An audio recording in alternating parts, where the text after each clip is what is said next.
Hi friends, வணக்கம். நிறைய பேர் சொல்றீங்க தமிழக வெற்றி கழகத்துக்கு கொள்கையே கிடையாது, கொள்கை இல்லாத ஒரு கட்சி தான் தமிழக வெற்றி கழகம் அப்படின்னு.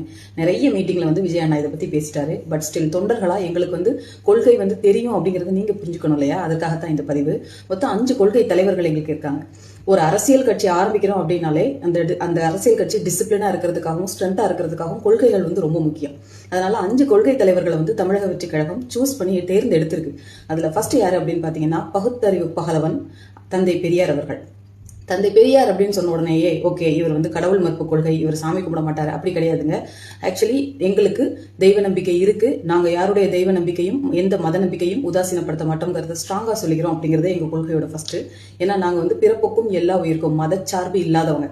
அப்ப எதுக்கு பெரியார் எடுத்துக்கிட்டோம் அப்படின்னு பாத்தீங்கன்னா, பெண் விடுதலை, பெண் கல்வி, பெண்கள் முன்னேற்றத்திற்காக அவர் பாடுபட்டவர். அந்த பாயிண்ட்டுக்காக நாங்க பெரியவரை கொள்கை தலைவரா எடுத்துக்கிறோம், பெரியார் அவர்களே. அடுத்ததா பச்சை தமிழன் காமராஜர் எதுக்காக எடுத்துக்கிட்டோம் அப்படின்னு பாத்தீங்கன்னா, நிர்வாகத்திறன். அவர் ஒரு பார்ஷியாலிட்டி இல்லாத சிம்பிள் பட் லெஜெண்டான ஒரு நிர்வாகத்திறன் கொண்டவர். அதற்காகவும் பிளஸ் சமூக நீதிக்காக போராடியவர் அப்படிங்கிறதுக்காகவும் காமராஜரை நாங்க கொள்கை தலைவரா எடுத்துக்கிட்டோம். அடுத்ததா பாத்தீங்கன்னா, இந்திய துணைக்கண்டத்தின் அரசியல் சாசனத்தை எழுதியவர் யாருன்னு பாத்தீங்கன்னா அண்ணல் அம்பேத்கர். இவர் சமூக நீதி, சமநீதி பிளஸ் வகுப்புவாரி பிரதிநிதித்துவம் இது எல்லாத்தையுமே முன்னெடுத்துட்டு வந்தவர் அம்பேத்கர். அதனால அவரை நாங்க கொள்கை தலைவரா எடுத்துக்கிட்டோம். 4வதா பாத்தீங்கன்னா, சிவகங்கை கட்டியாண்ட ராணி வேலுநாச்சியார் அவர்கள். அவர் ஒரு கைம்பெண்ணா இருந்தாலும் விடோவா இருந்தாலும் அவர் போர்க்களத்துல போய் எதிரிகளை தாக்கி நாட்டை காப்பாற்றுனதுல ஒரு பெரிய பங்கு அவருக்கு இருக்கு. பிளஸ் அவர் அந்த காலத்திலேயே இஸ்லாமிய சகோதரர்கள் கூட நல்ல ஒரு நட்புறவுல இருந்தாங்க. நம்ம தமிழக வெற்றி கழகத்துல இருக்கக்கூடிய தொண்டர்களா இருக்கட்டும், ரசிகர்களா இருக்கட்டும், பெண்கள் இந்த மாதிரி போல்டா இருக்கணுங்கிறதுக்காகவே நம்ம ஒரு பெண் தலைவர் கொள்கை தலைவரா வழிகாட்டியா எடுத்திருக்கோம்.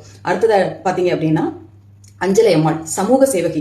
இவங்களும் பாத்தீங்கன்னா சமூக நீதிக்காகவும் சமூக முன்னேற்றத்திற்காகவும் போராடி அப்பவே ஜெயிலுக்கு போனப்போ பிரெக்னெண்டா இருந்துட்டு பரோல்ல டெலிவரி ஆகி கெத்தா மறுபடியும் குழந்தையோட உள்ள போனாங்க. அவ்வளவு தூரம் விஜயண்ணாவோட சகோதரிகள் எல்லாருமே போல்டா இருக்கணும் அப்படிங்கிறதுக்காகவும் பெண்களை கொள்கை தலைவரா கொண்டு வந்த முதல் கட்சி தமிழக வெற்றி கழகம் அப்படிங்கறத நான் இங்க பதிவு பண்ணிக்கிறேன். இது போக கொள்கைகள் இன்னும் இருக்கு. இது 2வது மாநில மாநாடுல அண்ணா பேசியிருந்தாங்க. அது என்ன அப்படின்னு பாத்தீங்க அப்படின்னா, பெண் குழந்தைகள், பெண்கள் மற்றும் வயதானவர்களுடைய பாதுகாப்பு எங்களுடைய பிரையாரிட்டி. எங்களோட கொள்கையில மெயின் பிரையாரிட்டியே இந்த 3 பேரோட பாதுகாப்பு. அடுத்ததை தெரிஞ்சுக்கோங்க, உழவர்கள், நெசவாளர்கள், மீனவர்கள், ஆதரவற்ற முதியோர்கள், 3ஆம் பாலினத்தவர் பிளஸ் வயதான ஆதரவு இல்லாத முதியவர்கள், இவங்க எல்லாருடைய ஸ்பெஷல் அட்டென்ஷனுக்காக கவர்மெண்டால என்ன பண்ண முடியுமோ அந்த ஸ்பெஷல் ஸ்கீமை கொண்டு வரதும் டிவிகேயோட பிளான்ல இருக்கு. சோ இதெல்லாம் தாங்க எங்களுடைய கொள்கை. உங்களுக்கு புரிஞ்சிருக்கும்னு நினைக்கிறேன். இதுக்கு மேலையும் விளக்கம் வேணும் அப்படின்னாலும் மென்ஷன் பண்ணுங்க, திருப்பி ஒரு வீடியோ போட்டுருவோம். தமிழக வெற்றி கழகத்துல இருக்கக்கூடிய நம்ம தொண்டர்களும் தெரிஞ்சுக்கட்டும், ஷேர் பண்ணுங்க. தேங்க்யூ.